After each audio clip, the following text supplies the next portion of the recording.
Hey everyone, welcome back to the Easy Tech Tutorial, your go-to spot for quick, useful iPhone tricks that make your life easier. So today I'll be showing you some hidden iOS 26 features you might not know about. So these tips are super handy and I promise you they'll save you time and make your iPhone experience way more smoother. So stick around till the end and don't forget to hit that like button, share this video with your friends and drop a comment letting me know which tip was your favorite. So let's begin. So your first feature is where you can always use dark or light mode in Editor. So you can set up your iPhone to always stay in either dark mode or light mode. So instead of switching automatically, you can go ahead and choose manually if you want to leave it in dark mode or in light mode. So here's an example. We'll go ahead and open up photos. We'll go ahead and open up one of the image here. We'll tap on edit. Now, as you can see, when I'm editing this picture here, the surrounding is white. However, in the past, if you chose your screen to display dark mode, it would basically come up as dark. So here you can go ahead and manually choose the appearance. So you can go ahead and choose dark mode, or you can go ahead and choose the light mode. So it's completely up to you. So dark mode is easier on the eyes at night and it saves battery in OLED screens, while light mode can be better for visibility during the day. Keeping one mode locked means your screen won't randomly shift colors. Okay. Now the second feature is your Safari gestures. So Safari has a hidden gesture that makes browsing super fast. So let me show you some of these gestures here. So here we'll go ahead and open up Safari. Now here, if you want to go ahead and open a new tab, the long way is by going to the three dots and then tapping on new tab.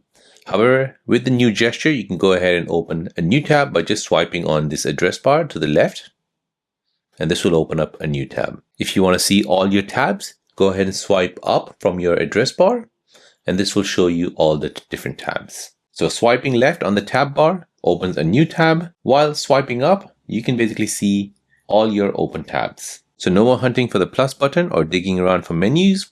These shortcuts make multitasking on Safari way more smoother and faster. Now the third feature which I want to show you is where you can change your Safari layout. So here you can basically switch your Safari layout between the tab at the bottom or the classic top bar. So let me show you where you can find this setting. So first go ahead and open up settings. I'm going to go ahead and scroll down and find apps. Now go ahead and find Safari.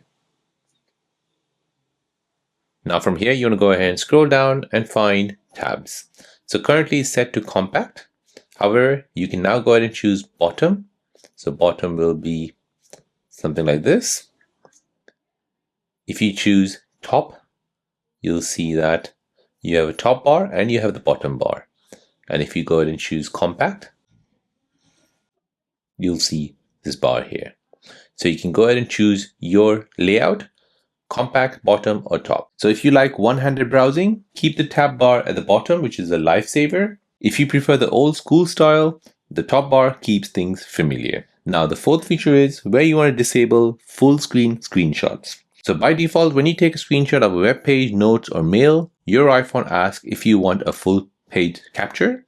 So you can go ahead and disable this and keep it to just a visible screen. So if you don't want to take a screenshot and you don't want to edit anything, you can go ahead and disable this view by turning off the full screen screenshot. So to do this, you're going to go ahead and open up settings, scroll down and find general, then scroll down and find screen capture. Now from here, you want to go ahead and find full screen preview and turn it off. So now when you go ahead and take a screenshot on your iPhone, you'll see the preview here. However, you can go ahead and just swipe left to remove it and move on with your work. So this is perfect for quickly snapping something and moving on. So you won't have to trim or crop unnecessary long screenshots anymore. Now the last feature is where your iPhone basically recognizes content in the screenshot.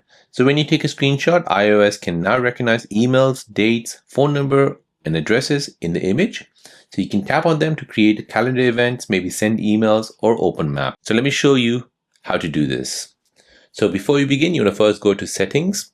You want to go ahead and turn on the full screen preview. Now next, I'll go ahead and just open up notes. I'll create a new note with an email. Now I'll go ahead and take a screenshot of this. So as you can see, it has taken a screenshot at the bottom here. It is basically suggested, do you want to email this person here? So now I've gone ahead and put down an event, concert on the 17th December 2025 at 7 p.m. I'll go ahead and take a screenshot of this. And as you can see, the screen capture has basically recognized that it's something to add to the calendar. So no more manually typing details, just tap and act right away. So it's like having a built-in smart text recognizer that saves you time on your iPhone. And that's it for today's iOS tips and tricks. So these little features may seem small, but trust me, they make a huge difference in your everyday iPhone use. So if you found this video helpful, please make sure to hit the like button, share it with your friends and family, and comment below which trick you'll be using the most. And of course, don't forget to subscribe for more easy tech tutorials every week. Thanks for watching, and I'll see you in the next one.